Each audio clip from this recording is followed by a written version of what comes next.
Bayangkan, seorang gadis yang begitu mencintai suaminya, rela berkorban, rela menahan sakit, namun akhirnya diceraikan hanya karena satu hal. Ia dianggap tidak subur. Air matanya jatuh, hatinya hancur. Ia keluar dari rumah tanpa membawa apapun, selain luka dan rasa kehilangan. Tapi siapa sangka, di balik kehancuran itu, Tuhan menyiapkan takdir yang jauh lebih indah. Tak terduga, ia justru bertemu dengan seorang CEO muda yang dingin namun berhati tulus. Pria yang bukan hanya menikahinya tapi juga memberinya kebahagiaan sejati. Dan puncaknya, wanita yang dulu dicap mandul itu akhirnya melahirkan seorang anak lucu yang menjadi cahaya hidupnya. Inilah kisah penuh air mata, kisah tentang cinta, kesetiaan, dan keajaiban takdir. Malam itu, hujan turun deras. Rintiknya menempel di kaca jendela, memburamkan pemandangan kota. Alia duduk di ruang tamu, memeluk kedua lututnya, menunggu suaminya pulang. Ia menyiapkan makan malam kesukaannya, sup buntut dan tumis kangkung. Wajahnya lelah, tapi senyumnya tetap bertahan.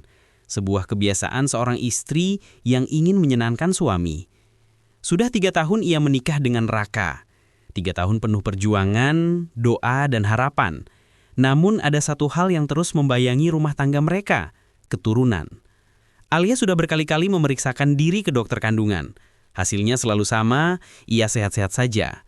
Tidak ada masalah pada rahimnya, tidak ada gangguan kesuburan. Justru, dokter menyarankan agar Raka juga ikut diperiksa. Namun setiap kali Alia mengutarakan itu, wajah suaminya langsung menegang. "Kamu yang perempuan, Lai, kalau nggak bisa hamil, jelas salah kamu." Begitu jawab Raka suatu malam. Suaranya dingin, membuat Alia terdiam. Alia menarik napas dalam, mencoba menepis ingatan itu. Ia menatap jam dinding. Sudah hampir pukul 10 malam, Raka belum juga pulang. Biasanya jam segini suaminya sudah duduk di sofa sambil menonton berita. Tiba-tiba suara pintu terbuka. Alia cepat-cepat berdiri, menyalakan senyum terbaiknya. "Mas, aku udah siapin makan malam. Kamu pasti capek ya?" Namun bukannya senyum balasan, yang ia dapat justru tatapan dingin. Raka melepas jasnya sembarangan, lalu duduk di sofa tanpa sepatah kata. Alia mendekat, berusaha menyuapi perhatian. "Aku bikin sup buntut, kesukaanmu. Aku angetin Adi ya." "Nggak usah."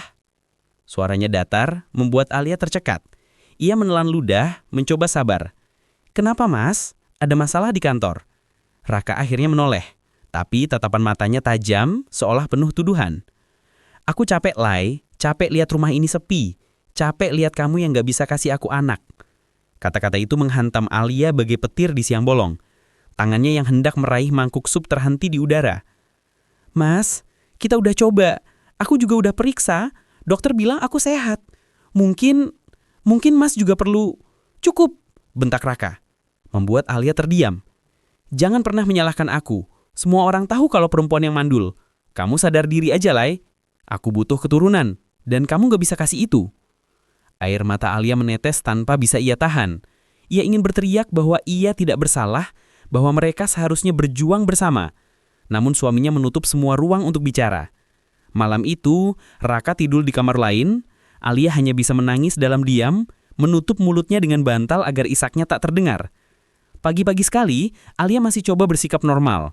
Ia menyiapkan sarapan, meski matanya sembab. Namun sebelum ia sempat memanggil, Raka sudah duduk di meja makan dengan wajah kaku. "Ada yang mau aku omongin?" Alia menghentikan langkah. Jantungnya berdegup cemas. "Apa, Mas?" Raka mengeluarkan sebuah map coklat. Dari dalamnya, ia mengeluarkan selembar kertas berstempel pengadilan. Alia membelalakan mata. Tangannya bergetar saat membaca tulisan di atasnya. Surat cerai. "Mas," suaranya pecah. Hampir tak keluar. "Kenapa harus sejauh ini?" "Aku gak mau buang waktu, Lai. 3 tahun cukup. Aku butuh keturunan, keluargaku juga sudah mendesak. Aku gak bisa terus begini." Alia jatuh di kursi. Tangisnya pecah, tubuhnya bergetar. Ia mencoba menggenggam tangan Raka, tapi pria itu menariknya kasar. "Jadi, semua yang kita lalui gak ada artinya?" tanyanya lirih. Raka mengalihkan pandangan. Ada sebersit rasa bersalah, tapi ia menutupinya dengan dingin. "Aku sudah memutuskan. Tanda tangani saja, Lai, biar cepat selesai." Alia terdiam. Dadanya terasa sesak, seperti diremukan dari dalam. Ia menatap wajah suaminya, laki-laki yang dulu ia cintai, yang pernah bersumpah akan selalu bersamanya, kini justru menghancurkan janjinya sendiri. Malam itu, Alia berkemas. Ia keluar dari rumah yang pernah ia sebut rumah tangga tanpa membawa apapun selain koper kecil berisi pakaian. Ia melangkah keluar, hujan kembali turun, seolah langit pun ikut menangis bersamanya. "Ya Allah, kenapa harus begini? Apa aku memang tidak layak menjadi seorang ibu?" bisiknya lirih di tengah derasnya hujan. Beberapa minggu setelah perceraian, Alia tinggal di kontrakan kecil di pinggiran kota. Ia mulai bekerja sebagai staf administrasi di sebuah perusahaan besar. Itu janda muda. Dicerai karena mandul katanya.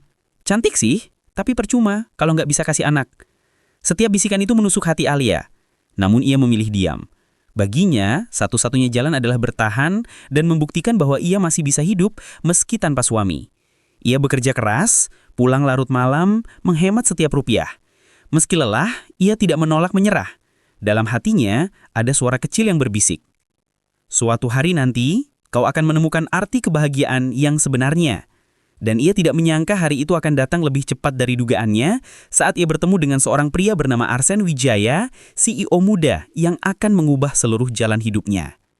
Hari itu kantor sedang sibuk. Alia baru 2 bulan bekerja di perusahaan besar Wijaya Group. Meski hanya staf administrasi, ia bersyukur bisa bekerja di tempat bergengsi. Ia sedang menata berkas saat pintu lift terbuka. Semua orang di lobi sontak menegakkan badan. "Pak Arsen datang!" bisik salah satu staf. Alia ikut menoleh. Dari pintu lift, seorang pria tinggi berjas hitam melangkah dengan aura dingin. Wajahnya tampan, tegas, dan penuh wibawa. Itu pertama kalinya Alia melihat langsung Arsen Wijaya, CEO muda pewaris tunggal Wijaya Group. Langkah Arsen berhenti tepat di depan meja administrasi tempat Alia berdiri. "Kamu?" Suaranya dalam, dingin. Alia gugup. Saya Pak. Kenapa laporan keuangan bulan lalu ada selisih? Siapa yang input data?" Alia terperanjat. Ia baru sempat masuk ke divisi keuangan seminggu lalu. Data itu seharusnya bukan tanggung jawabnya. Namun karena gugup, kata-katanya berantakan. "Saya hanya memindahkan berkas dari staf sebelumnya Pak. Mungkin ada kesalahan." Arsen menatapnya tajam, menusuk. Kesalahan sekecil apapun bisa menghancurkan perusahaan sebesar ini. Hati-hati. Ia lalu berjalan pergi meninggalkan Alia yang menunduk. Wajahnya memerah karena malu dan takut. Sejak hari itu, Alia jadi lebih hati-hati bekerja. Namun entah kenapa Arsen beberapa kali memperhatikannya. Meski sikapnya dingin, Alia merasa pria itu diam-diam mengamati setiap langkahnya. Suatu siang Alia jatuh pingsan karena bekerja tanpa makan. Arsen yang kebetulan lewat melihatnya. Alih-alih cuek, ia justru panik dan segera membawanya ke klinik perusahaan. Saat Alia sadar, ia melihat sosok Arsen duduk di kursi samping.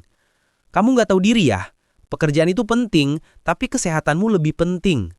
Alia tercekat, tidak menyangka CEO dingin itu peduli padanya. "Saya minta maaf Pak, saya hanya nggak mau mengecewakan perusahaan." Arsen terdiam sejenak, menatap wajah Alia yang pucat. Ada sesuatu di sorot matanya, campuran iba dan kekaguman. "Kamu terlalu keras pada dirimu sendiri." Gumamnya pelan, hampir tak terdengar. Hari-hari berikutnya, Alia mulai dekat dengan Arsen. Meski hubungan mereka tetap profesional, Alia tidak bisa menutupi bahwa pria itu sering memberinya perhatian kecil, mengingatkan makan, menanyakan kabar, bahkan membawakan payung saat hujan. Namun luka masa lalu membuat Alia selalu menjaga jarak. Ia takut jatuh lagi. Suatu malam, saat lembur, Arsen tanpa sengaja melihat berkas pribadi Alia di meja. Ia membaca sekilas, status janda. Keesokan harinya, Arsen mendekatinya. "Kenapa kamu nggak pernah cerita soal statusmu?" Tanyanya langsung. Alia kaget. "Pak, itu urusan pribadi saya." "Benar, tapi aku ingin tahu kenapa wanita sekuat kamu harus bercerai." Alia menggigit bibirnya, lalu akhirnya bercerita tentang suami yang menceraikannya karena dianggap tidak subur, tentang luka, tentang tuduhan yang menghancurkan harga dirinya. Arsen mendengarkan dalam diam, wajahnya menegang. Laki-laki itu bodoh. Dia melepaskan wanita terbaik yang seharusnya dipertahankan. Alia tercekat, matanya basah. Ia menunduk, tak berani menatap Arsen. Beberapa bulan kemudian, Alia difitnah oleh rekan kerja yang iri. Ia dituduh menggelapkan dana. Semua orang menjauhinya, bahkan hampir dipecat. Namun saat rapat besar, Arsen berdiri dan membela Alia. Aku sudah cek sendiri, tidak ada yang salah dari pekerjaannya. Jika ada yang berani menjatuhkannya lagi tanpa bukti, hadapi aku dulu. Semua orang terdiam. Alia menangis dalam hati, tidak percaya ada yang membelanya sekuat itu. Malamnya, setelah semua selesai, Arsen menemuinya di taman belakang kantor. Alia, aku tahu kamu mungkin belum siap, tapi aku tidak ingin menunggu lebih lama. Alia mengerutkan kening. Maksud Bapak? Arsen tersenyum tipis, lalu berlutut. Maukah kamu menikah denganku? Alia terkejut hebat. Pak, saya janda. Saya tidak subur. Saya takut. Arsen menatapnya lembut. Aku tidak peduli masa lalumu. Aku hanya peduli masa depan kita. Kalau kamu tidak bisa punya anak, aku tetap mencintaimu. Tapi aku percaya, kebahagiaan kita tidak bergantung pada itu. Air mata Alia jatuh deras. Ia tidak pernah menyangka ada pria yang akan menerima dirinya sepenuhnya. Pernikahan mereka sederhana, tapi penuh kebahagiaan. Alia hidup seperti mimpi, dicintai, dihargai, dan dimuliakan. Namun, keajaiban datang setahun kemudian. Alia sering merasa mual dan lelah. Saat memeriksakan diri, dokter tersenyum. Selamat Bu Alia, Anda hamil 2 bulan. Alia terdiam, air matanya mengalir deras. Ia segera menelpon Arsen. Suaminya langsung berlari dari kantor, memeluknya erat begitu mendengar kabar itu.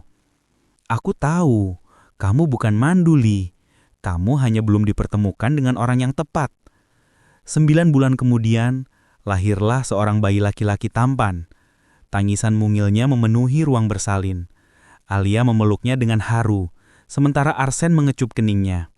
Beberapa tahun berlalu, keluarga kecil itu hidup bahagia. Anak mereka tumbuh lucu dan cerdas, menjadi cahaya di rumah tangga mereka. Dan suatu hari, saat Alia menatap keluarganya, ia berbisik lirih. Ternyata, perceraian dulu bukan akhir. Itu hanyalah jalan Tuhan untuk membawaku pada kebahagiaan sejati. Tamat.